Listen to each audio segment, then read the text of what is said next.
They have done it again, and Xbox have now decided to drop a pretty substantial sale onto the Xbox Store, and I really kind of wasn't expecting it. We have a ton of Xbox games which are now at their lowest prices we've ever seen, and we even have some insane physical deals, but more on that later. Just to mention as well, I will be giving away a free Xbox game on these sales videos every single week. This is our second one, so it will be for next Wednesday, but all you have to do is just comment below and you're going to be automatically entered. With that out of the way, my name is Fletcher, and welcome back to Xbox Nation, and let's just dive right into things.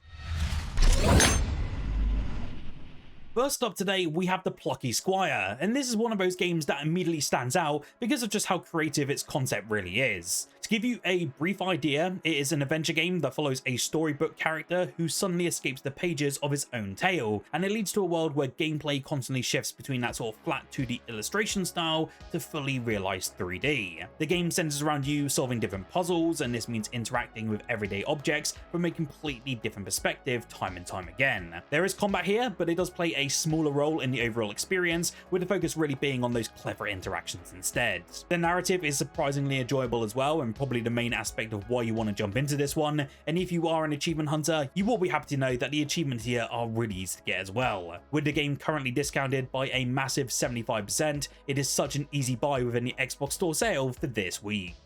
Last week, Dave the Diver launched its latest DLC, being In the Jungle, and in celebration of this brand new release, the devs have now decided to drop the price of the base game by 50%, and it brings it down to just £8.37 for the next week. If you somehow haven't heard or even played of this one yet, it's basically a single-player adventure RPG that has you fishing by day and then managing a sushi restaurant by night. It sounds pretty basic, of course, but things are far from it. The game actually chucks you into all manner of situations with insane plot twists, alongside tons of incredible mini-games and challenges and just so much more. I mean, this is so much more than a fishing game, and it's easily one of the best indies that I've ever played on Xbox in the past couple of years. There is a reason why it has a ton of insane reviews, and with the overwhelming majority of players recommending it for full price, let alone a discount, then definitely grab it as soon as possible. A fantastic spacefaring game is also now down to its lowest price this week, and it's one that I kind of wish got more attention, as it is actually that bloody good. Everspace 2 is a focused spaceship looter shooter with very interesting class and building possibilities, all centered around set bonuses. It is quite often compared to Diablo in terms of acquiring gear and upgrading with new drops and synergizing as you go. It has a really good story that does take you on a quest across the galaxy as you discover all manner of alien species, unveil mysteries, find hidden treasures, and then defend your cargo against outlaw gangs in a 30-hour campaign. I think it's an ideal game as well if you do want to jump into it for an hour or two around your busy lives, as it's just really easy to pick up and also fun to play in those shorter bursts. If you are interested in exploring the galaxy and having some insane dogfights, then it is down by 80% off, and it's now only £9 on the Xbox Store. One game on sale that I don't think gets anywhere near enough attention is Born of Bread. This charming little indie game rarely ever goes on sale, which immediately makes the current £6.24 price tag worth a look, especially if you've had it sitting on your wishlist for quite some time. You essentially play as Loaf, and this is a golem that's made entirely out of bread, who then unexpectedly finds himself at the center of a much larger adventure. Along the way, you will be recruiting a colorful cast of different companions, and each of them do bring their own abilities to help solve the different puzzles and new areas, etc, etc. The combat is a mix of the traditional turn-based mechanics you usually see, but with time bottom prompts like you kind of see with something like Player Obscure, and it really does work well. It's got a lot of personality here for such a small indie game, and if you're a fan of these light-hearted RPGs like Paper Mario, then yeah, this is an easy recommendation. Another game I wanted to highlight is Nocturnal, and the main reason that this is actually being put on this list is because it's the first time it's ever been on sale, and it drops it down to just £5.85. Give you an idea of it, it's basically a stylish action platformer, and it puts you in the boots of Odisha, who's a warrior returning home to find his island consumed by a mysterious and deadly mist. You will then go out and partake in a ton of puzzles, platforming and combat, and your sword is a unique mechanic which can navigate all of these sections in some really awesome ways. What I actually really liked about Nocturnal with my time is it doesn't overstay its welcome. The entire experience can actually be completed in around 3 hours, and it makes it a perfect game for a weekend playthrough. I would never recommend this game at the full price of £20, especially for a 3-hour game. That's just utterly outrageous, but for less than £6 this week, it's a fantastic indie that deserves far more attention, and you will be absolutely floored by the end of that 3-hour experience.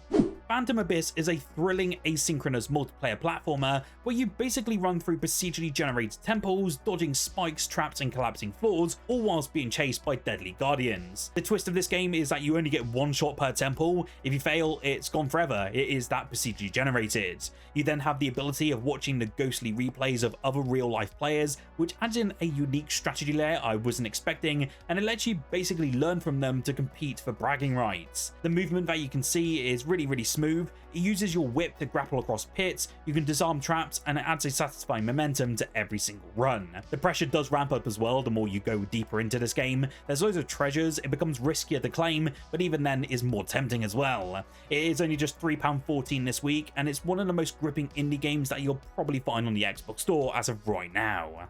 Now, Weird West was a gritty genre-blending action RPG that actually tossed in cowboys, cults, and cosmic horrors into a sprawling, interconnected sandbox, and it came out to a fairly positive review at the time. It has subsequently gone under the radar quite heavily, and I don't think it did as well as it really could have done. Basically, to give you an idea, you'll take control of 5 distinct characters, each with their own storylines that subtly overlap with others, and it creates a real rich and reactive world. The combat really looks to blend twin-stick shooting with stealth and environmental manipulation, and if you like that sort of top-down isometric look, then this is going to be a solid pickup. The definitive edition, which I'm highlighting in particular today, actually improves the performance and includes some balance updates, and also includes all the DLC, so it makes it the best version of an already stellar experience. It is now just £3.34, and believe it or not, this is the lowest price we've ever seen, and it really is an excellent experience I highly recommend.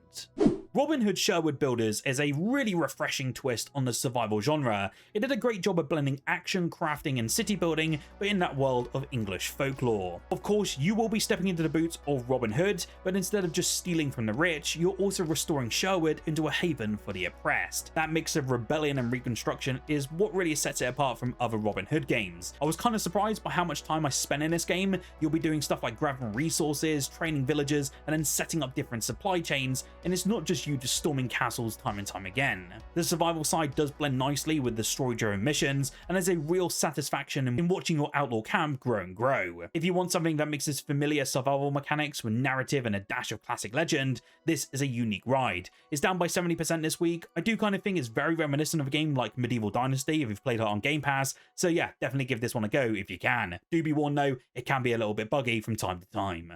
If you enjoy sniping and want to jump into a game with some awesome slow motion kill cams, then yeah, Sniper Elite 5 is probably the best game yet within this series. Unfortunately, this one actually left Xbox Game Pass not too long ago, but thankfully this sale gave us an excellent price for such a fantastic game. This one is again set in World War II in France, and it gives you vast open levels full of opportunities for creative sniper shots, sabotage, stealth kills, and so much more. I always preferred this one to the recently released Resistance, but that's because the maps and locations here are so much more interesting. This game also brought in the invasion mode, which is sort of like a versus sniper mode. It means that you basically enter into someone else's game and then try to kill them to stop their story progress. It's such an awesome addition, I didn't really know that this game needed. Right now though, Sniper Elite 5 is down to just £10.99. It is a massive 80% off, and that to me is a good price to finally grab it and just add it to your Xbox collection.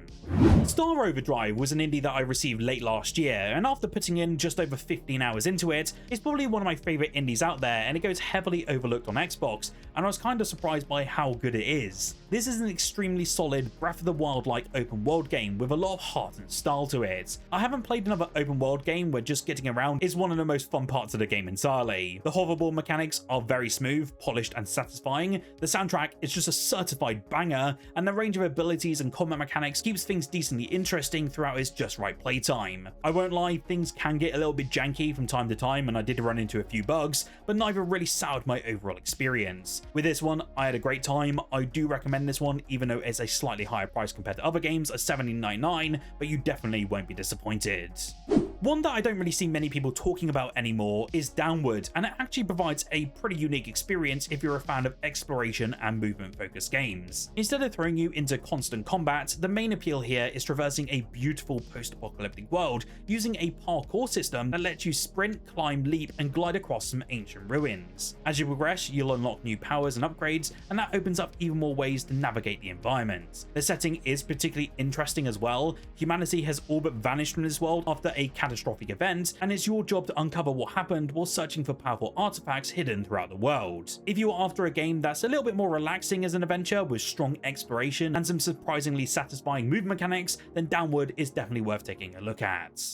As I mentioned at the start of this video, we do have a few physical deals this week as well. And yeah, some of these are some great deals and the lowest price we've seen for physical versions in particular. I will make you aware of the UK deals first, and so far these are both on Amazon. The first is Days of Doom, and this is a post-apocalyptic tactical RPG roguelike that challenges you to reach Sanctuary whilst trying to survive against raiders and zombies. I have taken a little bit of a look at the reviews as I've never actually heard of this game before, and it seems very mixed from what I've seen. I mean, I haven't heard of this game, it only has 8 reviews on Steam, so yeah, it's definitely not that well known. I reckon this might go up in value as I've never seen a physical version before, and it's now only £8.92 on the Amazon store. Alongside this one, you have Seed of Life, and this one is also down to £9.99. It is an action-adventure puzzle game that will take you to a beautiful yet toxic world where almost all life has disappeared. You are ultimately trying to survive, and to do that you have to help Cora find the seed, and this is an alien device capable of generating the essence of life and saves your planet from annihilation. I have seen the reviews praise this one for the visuals and the story in particular, but the mechanics can certainly be wonky, and I have seen some notes about some bugs as well. Again, it is another one I've never really heard of, but that price seems well worth it for the physical edition. In the US, we only have one physical this week, which has caught my eye at the moment, but it's down a whopping 70% off, and the game actually only came out last year. Killing Floor 3 was the next installment in the legendary action horror series, and this intense FPS puts you in the boots of a Nightfall specialist joining forces with up to 5 teammates, and then you're battling waves of Zeds, earning money, unlocking skills, and then building the ultimate arsenal. I know this one is a little bit more mixed as it moved away from what made Killing Floor 2 just so good, but for new players it's still pretty decent. It's available at both Best Buy and Amazon, so definitely be quick on this one as I do expect it to sell out pretty quickly. What games are you looking to pick up this week though? Let me know your thoughts in the comments below, and yes, it also enters you into our Xbox giveaway. Like this video as well if you did enjoy it, and subscribe for more Xbox content on a daily basis. Whilst here, do make sure to check out the video on screen now though, if you want to check out the top 20 new games coming to both Xbox and Xbox Game Pass in the second half of 2026.